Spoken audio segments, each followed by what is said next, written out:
Halo semuanya, selamat datang di channel Saat Teduh Bersama. Channel ini sengaja dibuat untuk kamu yang mungkin selama ini rindu saat teduh atau merenungkan firman Tuhan, tapi selalu gagal untuk memulainya. Atau belum selesai membaca firman Tuhan sampai habis. Sekarang, kamu bisa memulainya bersama saya. Setiap pasal-pasal yang saya bacakan, kamu juga bisa ikutan membacanya ya. Kita akan sama-sama membaca dan merenungkan firman Tuhan sehari demi sehari sampai menyelesaikan seluruh Alkitab. Tidak lupa juga, saya ingatkan, jika kamu ingin saat teduh bersama setiap harinya, kamu bisa tekan tombol subscribe di bawah ini dan kamu juga bisa sharekan video ini ke teman-teman kamu supaya mereka diberkati. Mari kita mulai saat teduh bersama dengan memperkatakan janji iman atau promise of faith sebagai langkah komitmen kita bersama. Kita baca bersama-sama ya. Dimulai dari versi bahasa Inggrisnya. Kamu sudah siap? Kita mulai. I love my Bible. I read it every day. I meditate it. I just do it. I finish it and repeat it. Saya cinta Alkitab. Saya membacanya setiap hari. Saya merenungkannya. Saya melakukannya. Saya menyelesaikan dan mengulanginya. Mari kita berdoa. Tuhan Yesus, kami percaya kami ada bukan satu kebetulan, kami ada untuk menyenangkan-Mu. Kami mau jadi bagian dari kisah tentang Tuhan, sebagaimana Engkau memakai Matius, Markus, Lukas, dan murid-murid lainnya. Lewat pembacaan firman hari ini, berilah kami petunjuk-petunjuk praktis untuk hidup kami agar kami dapat menyenangkan-Mu. Di dalam nama Tuhan Yesus, amin. Lukas pasal pertama, pendahuluan.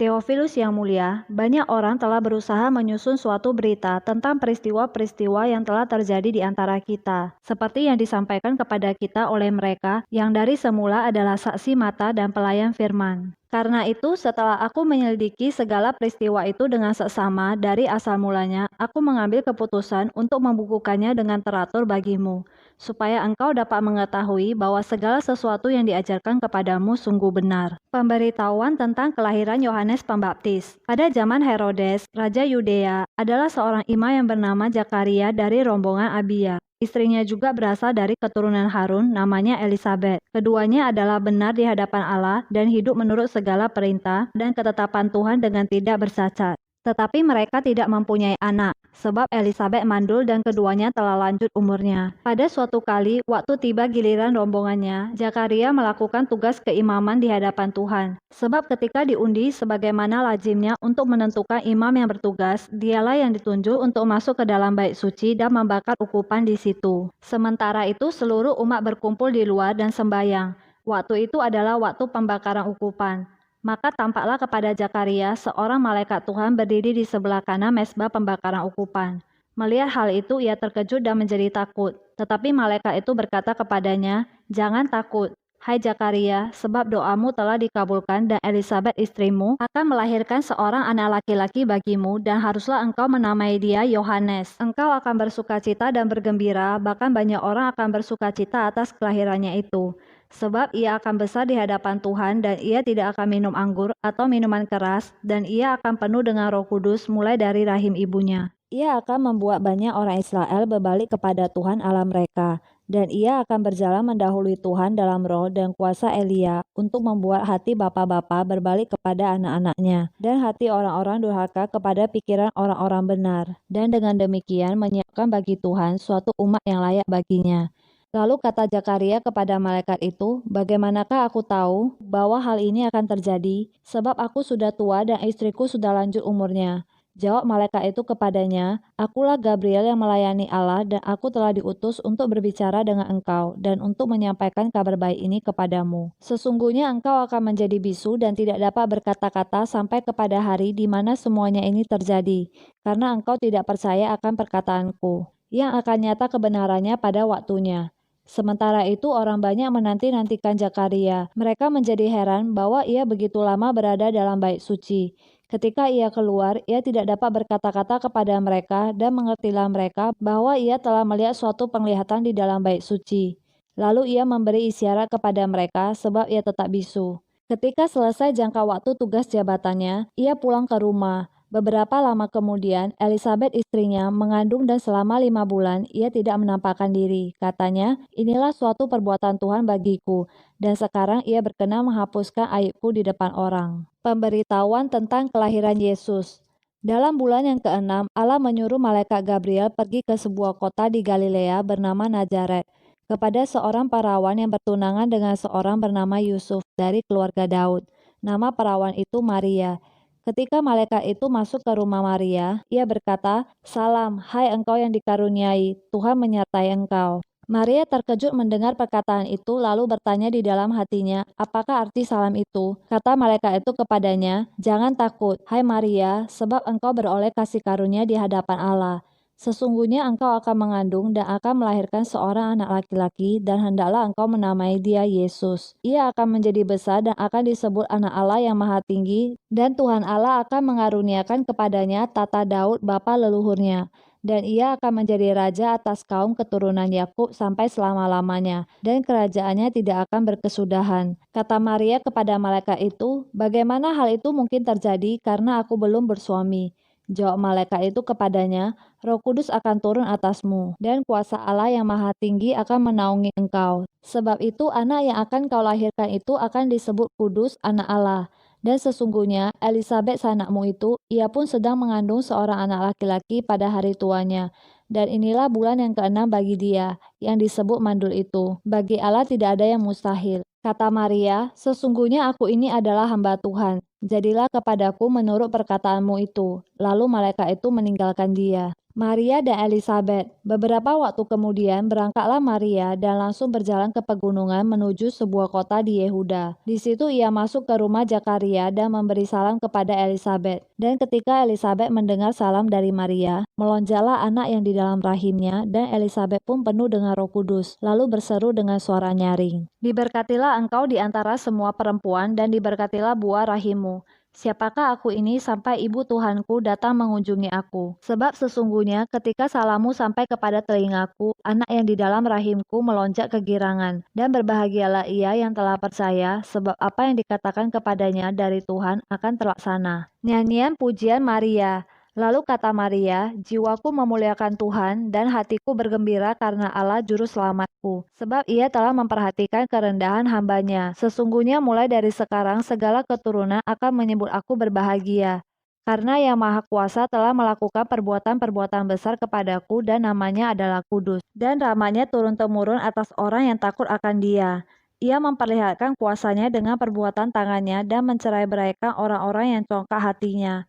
Ia menurunkan orang-orang yang berkuasa dari tatanya dan meninggikan orang-orang yang rendah. Ia melimpahkan segala yang baik kepada orang yang lapar dan menyuruh orang yang kaya pergi dengan tangan hampa. Ia menolong Israel hambanya karena ia mengingat rahmat-Nya, seperti yang dijanjikannya kepada nenek moyang kita, kepada Abraham dan keturunannya untuk selama-lamanya. Dan Maria tinggal kira-kira 3 bulan lamanya bersama Elizabeth, lalu pulang kembali ke rumahnya. Kelahiran Yohanes Pembaptis. Kemudian genaplah bulannya bagi Elizabeth untuk bersalin dan ia pun melahirkan seorang anak laki-laki. Ketika tetangga-tetangganya serta sanak saudaranya mendengar bahwa Tuhan telah menunjukkan rahmat-Nya yang begitu besar kepadanya, bersukacitalah mereka bersama-sama dengan dia. Maka datanglah mereka pada hari ke-8 untuk menyunatkan anak itu dan mereka hendak menamai dia Zakaria menurut nama bapaknya. Tetapi ibunya berkata, "Jangan, ia harus dinamai Yohanes." Kata mereka kepadanya, "Tidak ada di antara sanak saudaramu yang bernama demikian." Lalu mereka memberi isyarat kepada bapaknya untuk bertanya nama apa yang hendak diberikannya kepada anak itu. Ia meminta batu tulis lalu menuliskan kata-kata ini. Namanya adalah Yohanes, dan mereka pun heran semuanya. Dan seketika itu juga terbukalah mulutnya dan terlepaslah lidahnya. Lalu ia berkata-kata dan memuji Allah. Maka ketakutanlah semua orang yang tinggal di sekitarnya, dan segala peristiwa itu menjadi buah tutur di seluruh pegunungan Yudea. Dan semua orang yang mendengarnya merenungkannya dan berkata, "Menjadi apakah anak ini nanti? Sebab tangan Tuhan menyertai dia." Nyanyian pujian Zakaria. Dan Zakaria ayahnya penuh dengan Roh Kudus, lalu bernubuat. Katanya, "Terpujilah Tuhan Allah Israel, sebab ia melawat umatnya dan membawa kelepasan baginya. Ia menumbuhkan sebuah tanduk keselamatan bagi kita di dalam keturunan Daud hambanya itu, seperti yang telah difirmankannya sejak purbakala oleh mulut nabi-nabinya yang kudus." untuk melepaskan kita dari musuh-musuh kita dan dari tangan semua orang yang membenci kita, untuk menunjukkan rahmat-Nya kepada nenek moyang kita dan mengingat apa perjanjiannya yang kudus, yaitu sumpah yang diucapkannya kepada Abraham bapa leluhur kita bahwa Ia mengaruniai kita, supaya kita terlepas dari tangan musuh dapat beribadah kepadanya tanpa takut, dalam kekudusan dan kebenaran di hadapannya seumur hidup kita. Dan engkau, hai anakku yang disebut Nabi Allah yang Maha Tinggi, karena engkau akan berjalan mendahului Tuhan untuk mempersiapkan jalan baginya, untuk memberikan kepada umat-Nya pengertian akan keselamatan yang berdasarkan pengampunan dosa-dosa mereka, oleh rahmat dan belas kasihan dari Allah kita, yang mana Ia akan melawat kita surya pagi dari tempat yang tinggi, untuk menyinari mereka yang diam dalam kegelapan dan dalam naungan maut, untuk mengarahkan kaki kita kepada jalan damai sejahtera. Adapun anak itu bertambah besar dan makin kuat rohnya, dan ia tinggal di padang gurun sampai kepada hari ia harus menampakkan diri kepada Israel. Kita sudah selesai membacakan satu pasal hari ini. Hore, selamat untuk kita semua. Sekarang waktunya kita menuliskan apa rema yang kita dapatkan dan juga aplikasi yang bisa kita lakukan dalam kehidupan kita sehari-hari dari perenungan yang kita baca tadi. Rema dan aplikasi yang akan kita tuliskan, saya beri judul Self-Care Check-in.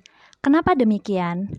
Karena saya mau setelah kita membaca dan merenungkan firman Tuhan, kita secara pribadi dan dalam keadaan sadar, kita menuliskan hasil dari perenungan firman Tuhan yang kita dapatkan di buku atau di dalam catatan pribadi kita masing-masing. Ini bukan sekedar mencatat loh ya. Ingat janji iman kita di awal tadi. Setelah membaca dan merenungkan, kita mau melakukan firman Tuhan. Apa itu rema? Rema itu adalah perkataan Tuhan secara spesifik kepada orang tertentu dengan kebutuhan tertentu. Biasanya mengambil ayat tertentu. Tapi di sini bisa juga kita langsung menuliskan saja rema yang kita dapatkan dengan bahasanya kita sendiri. Dan berikut aplikasi. Apa itu aplikasi? Aplikasi adalah melakukan atau mempraktekkan sesuatu yang kita mengerti. Jadi di sini, sesuatu yang mau kita lakukan, cukup tuliskan satu saja.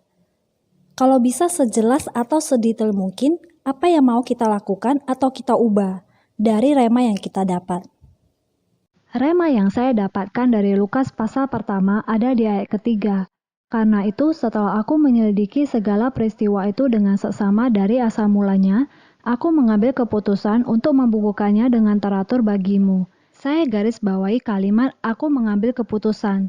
Saya diingatkan untuk kita melangkah membawa orang lain mengenal Yesus dimulai dari keputusan kita.